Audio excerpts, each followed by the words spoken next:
नमस्कार दोस्तों, आपका हमारे YouTube चैनल भक्ति ज्ञान त्योहार में स्वागत है। आज मैं आपको संकटा माता की और एक सौतेली माँ की कहानी सुनाने जा रही हूँ। अगर आपको ये कहानी पसंद आए तो कमेंट बॉक्स में संकटा माता की जय अवश्य लिखिए। बहुत समय पहले की बात है। किसी गांव में एक सेठ सेठानी रहते थे। उनके पास किसी प्रकार की कोई कमी नहीं थी, लेकिन उनके कोई संतान नहीं थी। इसी कारण से सेठानी बहुत दुखी रहा करते थे। सेठ जी ने ज्योतिषियों को दिखाया तो ज्योतिषियों ने बताया कि सेठानी को संतान का योग नहीं है।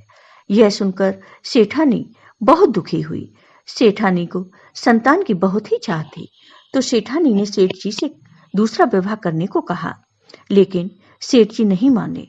लेकिन सेठानी के बार बार आग्रह करने पर सेठ जी विवाह के लिए मान गए और सेठ जी का विवाह सेठानी की छोटी बहन से हो गया। सेठानी की बहन बहुत ही धार्मिक प्रवृत्ति की थी। वह संकटा माता की भक्त थी और नियम पूर्वक संकटा माता की पूजा किया करती थी और संकटा माता की कथा कहानी सुना करती थी। संकटा माता की कृपा से कुछ दिनों बाद सेठ के यहाँ एक पुत्र का जन्म हुआ। बच्चे के जन्म से सेठ और उनकी दोनों पत्नियां बहुत खुश थीं।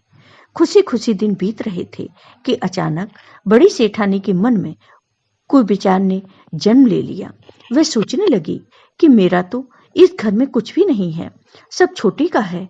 यहाँ तक कि उसने सेठ जी को भी अपना बना लिया है और संतान भी उसी की है। यह सोचकर वह मन ही मन दुखी रहने लगे। इधर धीरे धीरे सेठ का बेटा बड़ा होने लगा तो बड़ी रानी के मन में भी कुविचार बढ़ने लगा और ईर्ष्या इतनी बढ़ गई कि एक दिन रात को सोते समय उसने छोटी सेठानी के पुत्र को मार डाला और उसके शव को पास के एक तालाब में फेंक दिया, जिस तालाब में छोटी सेठानी रोज संकटा माता पर चढ़ाए हुए फूल फेंका करती थी। सुबह होते ही घर में सबको इस बात का पता चल गया तो घर में कोहराम मच गया। सेठ सर पटक पटक कर रोने लगे, लेकिन छोटी सेठानी ने रोज की तरह संकटा माता की आराधना की, जैसे कि कुछ हुआ ही न हो। पूजा पाठ करने के बाद वह फूलों को लेकर तालाब में बहाने गई।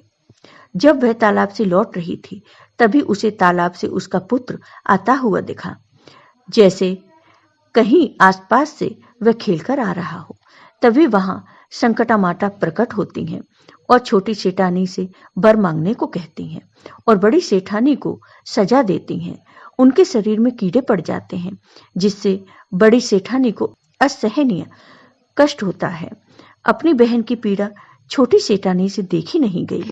उसने मां संकटा से प्रार्थना की, हे माता, अगर आप मुझ पर प्रसन्न हैं तो मेरी इस बहन को क्षमा कर दो। उसने पाप तो बहुत बड़ा किया है, लेकिन मां, आपकी कृपा से मुझे मेरा पुत्र वापस मिल गया और मुझे क्या चाहिए, अब आप इसके कष्ट दूर कीजिए। तब संकटा माता ने बड़ी सेठानी का शरीर कष्ट मुक्त कर दिया। बड़ी सेठानी ने छोटी सेठानी से क्षमा मांगी। छोटी सेठानी ने उसे माफ कर दिया। अब सब मिलकर संकटा माता का पूजा पाठ करने लगे। संकटा माता की कृपा से सब लोग खुशी खुशी रहने लगे। जय हो संकटा माता की। आपको ये वीडियो पसंद आया हो तो कमेंट बॉक्स में कमेंट करके जरूर बताइए। साथ ही मेरे वीडियो को ज्यादा से ज्यादा शेयर करिए। धन्यवाद दोस्तों।